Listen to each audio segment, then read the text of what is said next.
یا ایھا النبی قل لمن فی ایدیکم من الاسریٰ، اے نبی کہہ دیجئے ان لوگوں سے جو آپ کے قبضے میں ہیں قیدی۔ اب قیدیوں میں جان لیجئے حضرت عباس ابن عبد المطلب بھی تھے رضی اللہ عنہ، جو حضور کے چچا تھے۔ گمان غالب یہ ہے کہ وہ ایمان تو لا چکے تھے، اپنے ایمان کا اعلان نہیں کیا تھا، لہذا جنگ میں کفار کے ساتھ ہو کر آئے تھے، وہ بھی گرفتار تھے۔ اور بھی کچھ لوگ تھے کہ جن کے بارے میں حضور جانتے تھے کہ یہ لوگ جو ہے اپنی دلی خواہش سے نہیں آئے ہیں، بلکہ یہ کہ اپنے سرداروں کے دباؤ کی وجہ سے آئے ہیں، لیکن قانون تو قانون ہے۔ تو اس طریقے کا معاملہ جب ہوا ہے، اور پھر حضور کے اپنے اقدامات، وہ قیدی ہیں ابو العاص، ان کی بڑی صاحبزادی زینب رضی اللہ تعالی عنہا نے پھر ان کے لیے اپنا وہ ہار بھیجا ہے جو حضرت خدیجہ نے انہیں شادی کے موقع پر دیا تھا۔ تو یہ ایسی کیفیات ہیں، ہم جب پڑھتے ہیں ان چیزوں کے تو ہمارے لیے تو ایک تعلق جو ہے وہ ایک ماضی کی تاریخ کے قصوں کی ہے۔ وہاں تو یہ خونی رشتے بھی تھے، تعلقات بھی تھے، ایک ہی خاندان ہے، ایک ہی قبیلہ ہے، اسی کے لوگ آئے ہوئے ہیں۔ تو اب حضور کے دل میں جو ہے اس وقت سنا یہ ہے کہ جب رات کے وقت کراہ رہے تھے حضرت عباس، انہیں باندھا ہوا تھا، سخت ظاہر بات ہے قیدیوں کو جکڑا ہوا ہے رسیوں کے اندر، تو ان کے جو کچھ اتنا بند تھے کہ سخت تھے، وہ جو بند تھے جن میں بندھے ہوئے تھے کہ کراہ رہے تھے، تو حضور نے کہا تمام قیدیوں کے بند ڈھیلے کر دو۔ یہ نہیں کہا کہ صرف عباس کا بند ڈھیلا کر دو، بلکہ آپ نے ان کی کراہنے کی آواز سن کر پھر آپ نے فرمایا سب کے بند ڈھیلے کرو، اتنا سخت ان کو نہ باندھو۔ تو اس طرح کا معاملہ جو ہے اس کو ذہن میں رکھیے۔ یا ایھا النبی قل لمن فی ایدیکم من الاسریٰ، کہہ دیجئے ان سے جو آپ کے ہاتھ میں اب قیدی ہیں، ان یعلم اللہ فی قلوبکم خیرا، دیکھو اگر جو کچھ تمہارے دلوں میں ہے اللہ کے علم میں ہے کہ وہ خیر ہے، یؤتکم خیرا مما اخذ منکم، تو جو کچھ تم سے اس وقت لیا گیا ہے اس سے بہتر اللہ تمہیں دے دے گا۔ یعنی یہ کہ نیت کا معاملہ تمہارا اور اللہ کے مابین ہے، ہمارا معاملہ قانون کا ہے۔ تم آئے کفار کے ساتھ جنگ کرتے ہوئے آئے ہو، پکڑے گئے ہو، اب ان میں کوئی ڈسکریمنیشن نہیں ہو سکتی۔ کوئی شخص کہے کہ نہیں صاحب میں تو مجبوراً آیا تھا، اور میں تو کسی کے کہنے میں آیا تھا، اور میں تو حقیقت میں تو اسلام لا چکا تھا، یہ بات جو ہے اب نہیں چلے گی۔ لہذا یہ ضرور ہے کہ اگر تمہارے دل میں کوئی خیر ہے، کوئی بھلائی ہے، اور اس وقت یہ کہ تم سمجھتے ہو کہ تم اس صورتحال میں مجبوراً پھنس گئے ہو اور تمہیں فدیہ ادا کرنا پڑ رہا ہے، تو اللہ تعالیٰ تمہیں اس سے کہیں زیادہ دے دے گا کہ جو آج تمہیں فدیے میں دینا پڑ رہا ہے۔ ظاہر بات ہے کہ وہاں بیویوں کو خبریں پہنچی، انہوں نے اپنے زیور بھیجے ہیں، حضرت زینب رضی اللہ تعالی عنہا نے بھی اپنا زیور بھیجا، ہار بھیجا ہے، اور حضور کی آنکھوں میں آنسو آ گئے جب آپ نے وہ ہار دیکھا، حضرت خدیجہ کا ہار رضی اللہ تعالی عنہ۔ وہ پوری زندگی جو آپ کی گزری تھی حضرت خدیجہ کے ساتھ، وہ ساری آنکھوں میں نگاہوں کے سامنے آ گئی، جو ان کی وفاداری تھی اور جو انہوں نے خدمت کی تھی، وفا شعاری کی تھی۔ تو اس کے بعد مسلمانوں سے کہا کہ یہ اس ماں کی یادگار تھی بیٹی کے پاس، اگر آپ لوگ اجازت دیں تو یہ اس کو واپس کر دیا جائے، تو اس کو پھر لوگوں کی اجازت سے وہ ہار واپس کیا گیا۔ تو یہ سارے جو جذباتی معاملات تھے ان کو اچھے سے سمجھیے کہ ہم پڑھتے ہوئے ان چیزوں کو سمجھتے ہیں کہ جیسے ایک بس تاریخ کا ایک واقعہ ہے، اس کے ساتھ جو احساسات، جذبات، جو اس کے ساتھ اور فوری جو اس وقت کی کیفیات تھی، اس کا ہمارے لیے اکثر و بیشتر تو ممکن ہی نہیں کہ تصور کر سکیں۔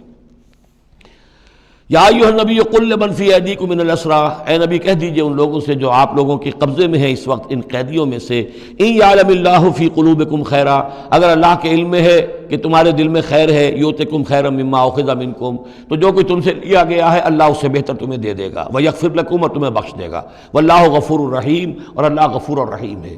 وَإِن یریدوا خیانتک، اور اگر یہ آپ سے خیانت کرنا چاہیں، جھوٹ بول رہے ہوں، جھوٹی قسمیں کھا رہے ہوں کہ ہمارے ساتھ تو معاملہ یوں ہو گیا تھا اور ایسے آ گئے تھے، فقد خان اللہ من قبل، تو پھر یہ پہلے اللہ سے بھی خیانتیں کرتے رہے ہیں، فامکنا منکم، اللہ تعالیٰ نے ان کو پکڑوا دیا، واللہ علیم حکیم، اللہ حکیم اور علیم ہے۔ اب یہ یوں سمجھیے کہ کنکلوڈنگ آیات ہے سورہ مبارکہ کی، ان الذین آمنوا وہاجروا وجاہدوا باموالہم وانفسہم فی سبیل اللہ والذین آووا ونصروا اولئک بعضهم اولیاء بعض، یقیناً وہ لوگ جو ایمان لائے اور جنہوں نے ہجرت کی اور جہاد کیا اپنے اموالوں اور جانوں کے ساتھ اللہ کی راہ میں، اور وہ لوگ جنہوں نے انہیں پناہ دی اور ان کی مدد کی، اولئک بعضهم اولیاء بعض، یہ وہ لوگ ہیں کہ جو ایک دوسرے کے ساتھی ہیں، رفیق ہیں۔ یہ آپ نے بات سمجھ لی۔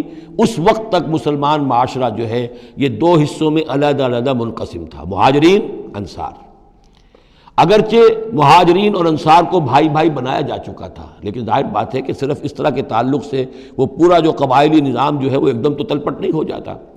تو اس وقت تک یہ صورتحال بھی یہ ہے کہ جو پہلے جو 8 مہمیں حضور نے بھیجی ہیں اس میں کسی انصاری کو شریک نہیں کیا، وہ ایکسکلوسیولی مہاجر فینومینن تھا۔ جنگ بدر میں پہلی مرتبہ جو ہے انصار شریک ہوئے ہیں، ورنہ پہلے صرف مہاجرین تھے۔ لہذا وہ پہلی آیت جو ہے ان الذین آمنوا، وہ لوگ جو ایمان لائے، وہاجروا، انہوں نے مکے سے ہجرت کی، مدینے آ گئے، وجاہدوا باموالہم وانفسہم فی سبیل اللہ، اور انصار مدینہ تو اب جہاد میں شریک ہوئے ہیں، یہ 1.5 سال سے اس جہاد میں پہلے سے چلے آ رہے ہیں کہ پوری 8 مہمیں جو پہلے کی ہیں وہ ایکسکلوسیو جو ہیں وہ صرف مہاجرین نے کی ہیں۔ وجاہدوا باموالہم وانفسہم فی سبیل اللہ، یہ ایک طبقہ ہو گیا، ایک جماعت ہو گئی۔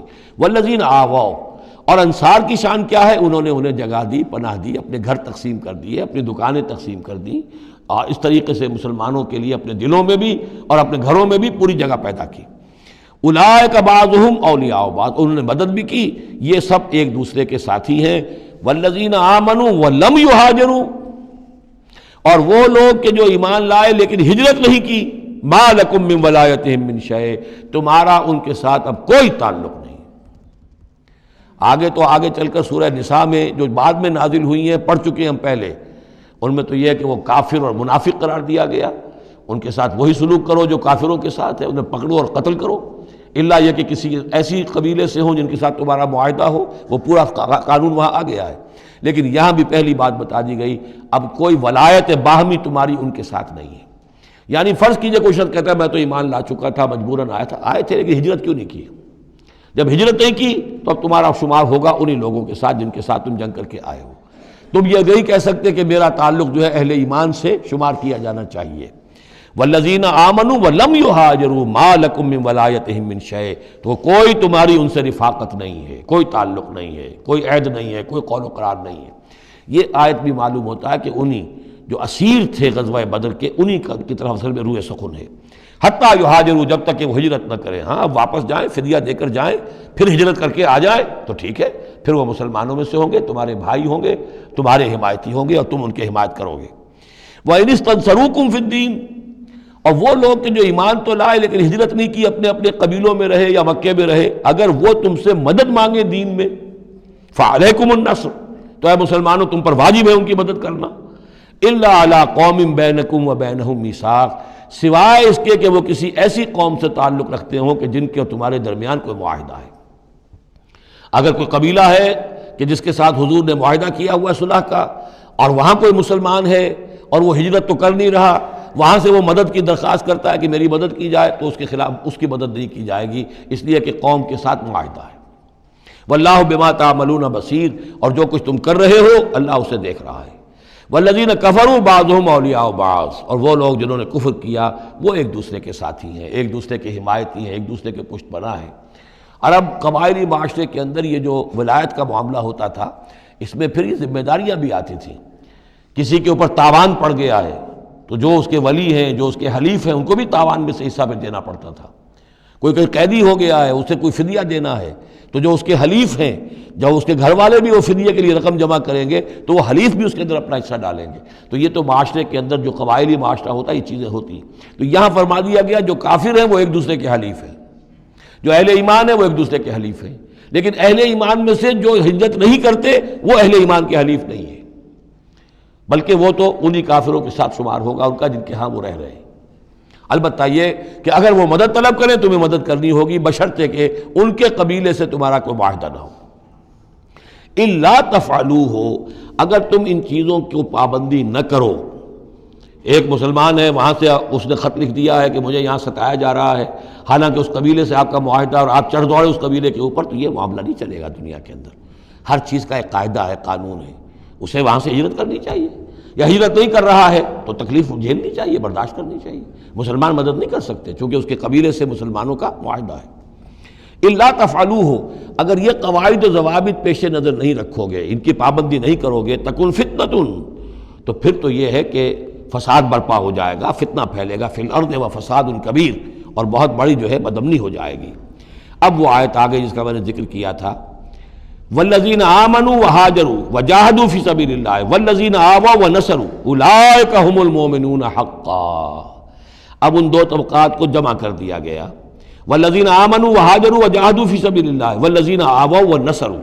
ویسے یہ کہ وہ لوگ جو ایمان لائے اور جنہوں نے ہجرت کی اور جنہوں نے جہاد کیا اللہ کی راہ میں، یعنی یہ مہاجرین، والذین آووا، اور وہ انصار مدینہ جنہوں نے انہیں پناہ دی، انہیں جگہ دی، انہیں اکوموڈیٹ کیا، والذین آووا ونصروا، اور نصرت کی، اولئک ھم المؤمنون حقا لہم مغفرۃ ورزق کریم، ان کے لیے مغفرت ہے اور رزق کریم ہے۔ تو مومن حقیقی کی تعریف یہاں پر جو آئی ہے دو حصوں میں بٹ کر، وہ میں چاہتا ہوں کہ پھر اچھی طریقے سے آپ سمجھ لیں، انتہائی اہم بات ہے یہ۔ ایک مسلمان کے لیے بنی الاسلام علی خمس، 5 چیزیں ہیں، کلمہ شہادت، نماز، روزہ، حج، زکوٰۃ۔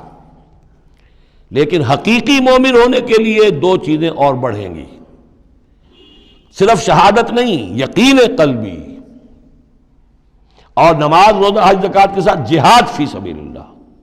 گویا کہ 7 چیزیں ہوں گی، 7 شرطیں پوری ہوں گی تو ایک شخص بندہ مومن کہلائے گا۔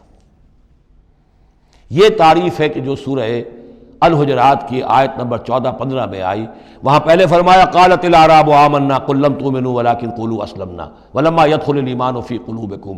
یہ بدو کہہ رہے ہیں ہم ایمان لے آئے، اے نبی ان سے کہہ دیجئے تم ایمان نہیں لائے ہو، بلکہ یوں کہو کہ ہم مسلمان ہو گئے، ہم نے اطاعت قبول کر لی ہے، ابھی تک ایمان تمہارے دلوں میں داخل نہیں ہوا۔ اب اگلی آیت میں پھر اسی سیاق کے اندر اگلی آیت میں مومن کون ہے؟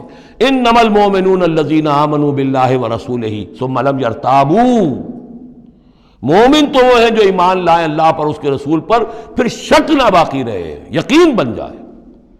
اور دوسرے وجاہدوا باموالہم وانفسہم فی سبیل اللہ، اور وہ جہاد کریں اللہ کی راہ میں اپنی جانوں اور مالوں کے ساتھ۔ اولئک ھم الصادقون، صرف وہ سچے ہیں۔ اس کو میں نے پرکار سے تشبیہ دی تھی۔ اب اگر وہ دل میں یقین ہے تو اس کی کیا کیفیات پیدا ہو جائیں گی؟ دلی یقین کی کیفیات وہ شروع میں آ گئی ہیں۔ انما المؤمنون الذین اذا ذکر اللہ وجلت قلوبہم، اہل ایمان تو وہ ہیں حقیقت میں کہ جب اللہ کی یاد کرتے ہیں، اللہ کا ذکر ہوتا ہے، ان کے دل لرز اٹھتے ہیں۔ وَإِذَا تُلِيَتْ عَلَيْهِمْ آيَاتُهُ زَادَتْهُمْ ایمانا، جب ان کو اللہ کی آیات پڑھ کر سنائی جاتی ہیں ان کے ایمان میں اضافہ ہوتا ہے۔ وَعَلَىٰ رَبِّهِمْ يَتَوَكَّلُونَ، ان کا توکل، ان کا بھروسہ کل کا کل اللہ کی ذات پر ہے۔ الذین یقیمون الصلاۃ ومما رزقناہم ينفقون، اور وہ لوگ جو نماز قائم کرتے ہیں اور انفاق کرتے ہیں اللہ کی راہ میں اس میں سے جو ہم نے دیا۔ اولئک ھم المؤمنون حقا، یہ ہے سچے مومن، پکے مومن۔ لیکن یہ مومن کی شخصیت کی تصویر کا ایک رخ ہے۔ بدقسمتی سے ہمارے ہاں یہ 2 رخ علیحدہ ہو گئے ہیں۔